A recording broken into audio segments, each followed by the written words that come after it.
Yo, people, we are Disciples, the three boys from South London.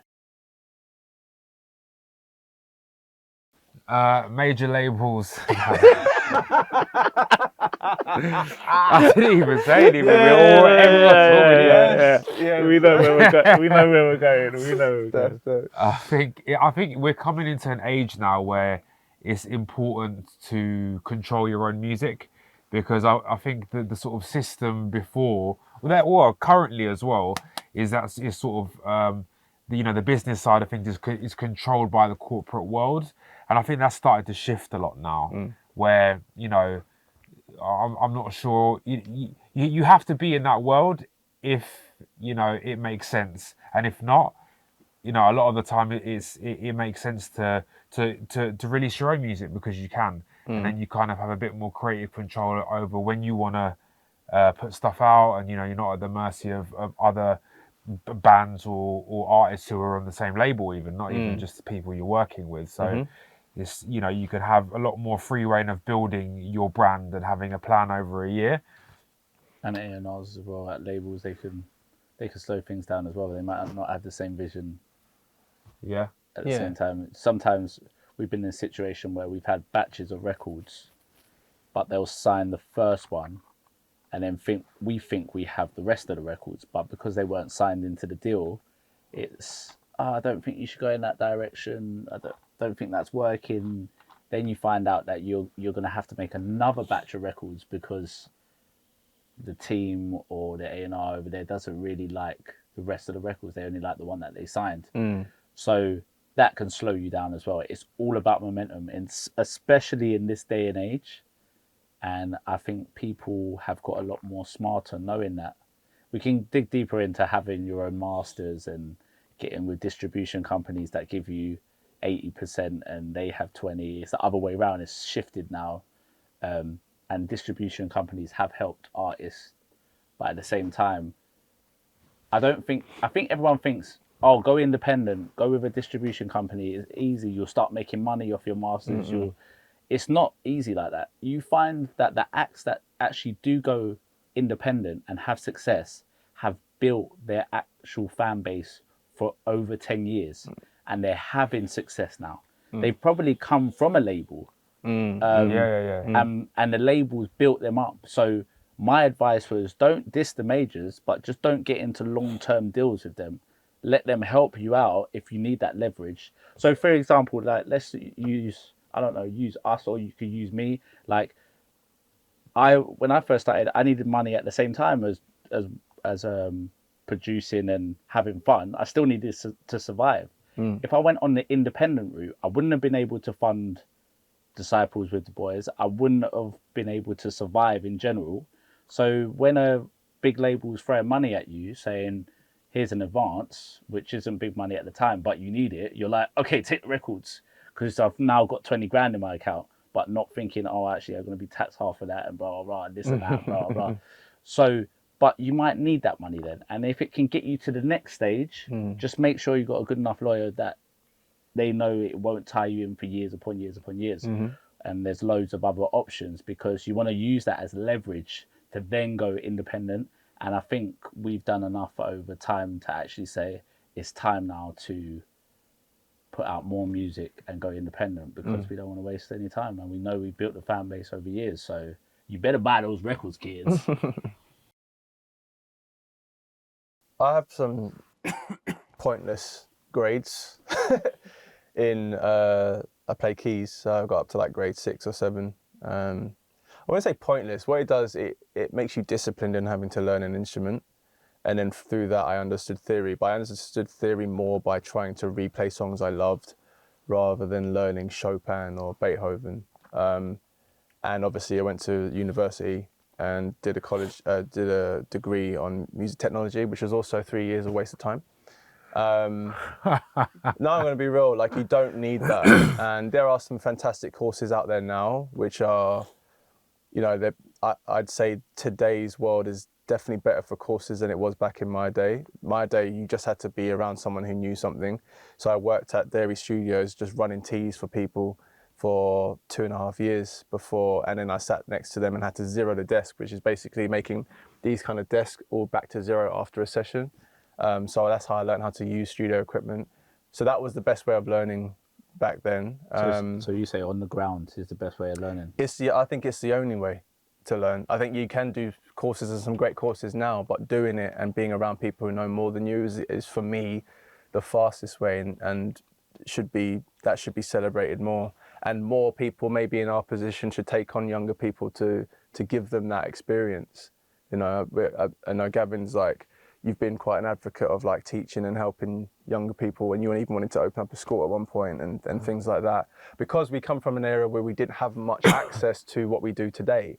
So Gavin and I had to really figure stuff out on our own. I mean, it's outrageous the stuff that we used to do just to try and get sounds.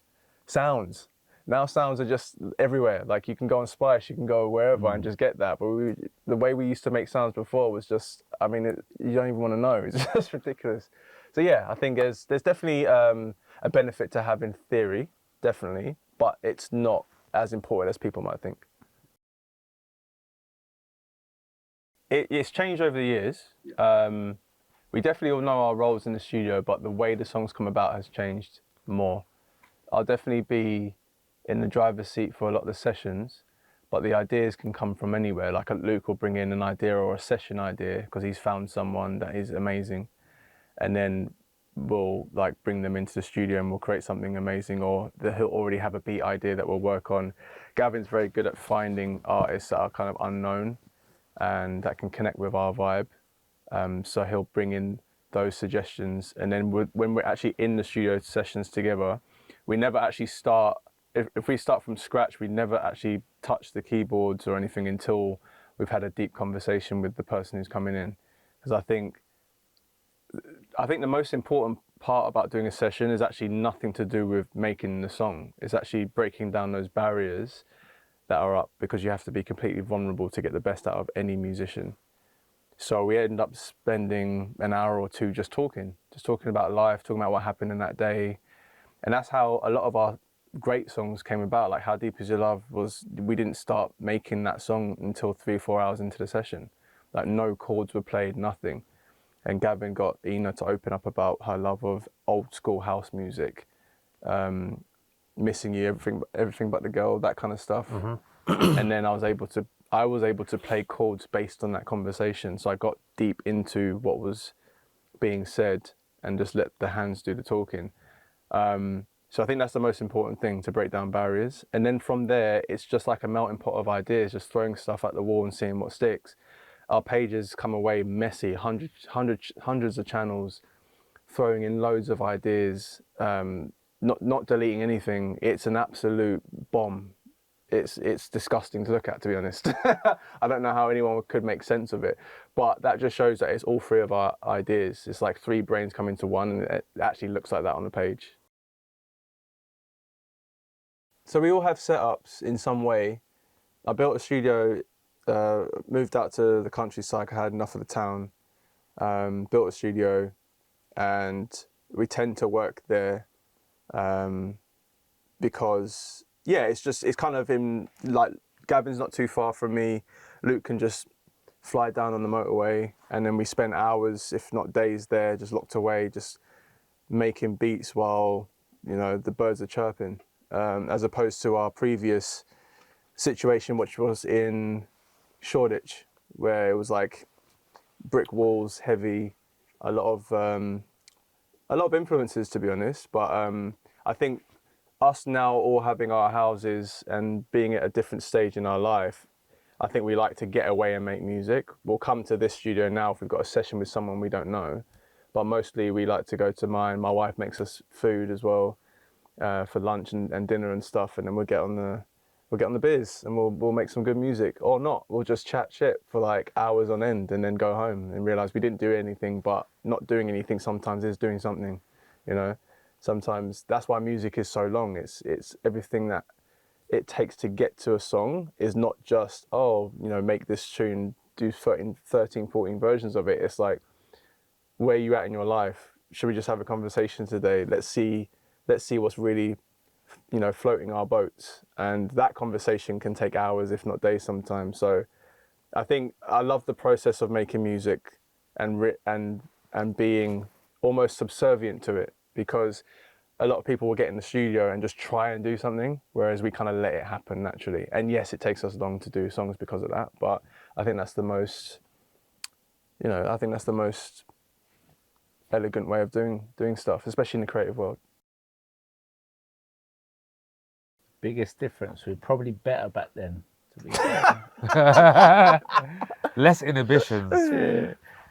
No, I think That's fair. no, I know it sounds weird, and I know it's no. Let me rephrase that. Not better. When you don't know what you're doing in that sense of, I'm technically gifted now. I've got a lot of experience. I know what plugins to use. I know how to mix properly. I know how to do this. When you're just having fun, like we always said about 7 million times in this episode, you're not jaded by anyone's decision. Oh, you can't do that, or I don't know if that person that I look up to uses that side chain on that or does that. You're just free for all and in that sense, yeah, we've learned. I know I have, because when I first started in the group, I was just vocaling, and these two taught me how to produce, not by sitting down and teaching me, but I just watched them. Like day after day, I was a bit like a sponge, and I was like, I want to learn how to do this. So it's the fun process is always the best process, to be honest. But we have got better in that sense of producing, because luckily and fortunately we're still here, and it's a tough industry. A lot of people don't last, and that's sad as well, because we've seen a lot of people come and go, and that we're still here having fun making music, and we've got the next batch, the Disciples 2.0 we call it. We're really excited about that. So a lot of things have changed, but yeah, for the better, I think. One tip, we probably have different tips, but one tip I would say, I try and get away from all the glamorous like self-motivation stuff now and just be a bit more practical. I'm going to tell you from our experience, right? When we were making music, we didn't know that we were doing something different. Like we had a different sound, but we were just doing us. And it's that difference that made us who we are today and got us everything we have today. I think a lot of people fall into the trap of trying to sound like someone else because it's easier to do that. And obviously you take references and influences from other people. Definitely do that. I don't mean don't do that. That's super important to get like the knowledge and the basis behind production and songwriting. But there is something in you that is different from everyone else's. And today there are too many people doing music for you not to be different. To stand out, you have to be different, which means being 100% yourself. That's it.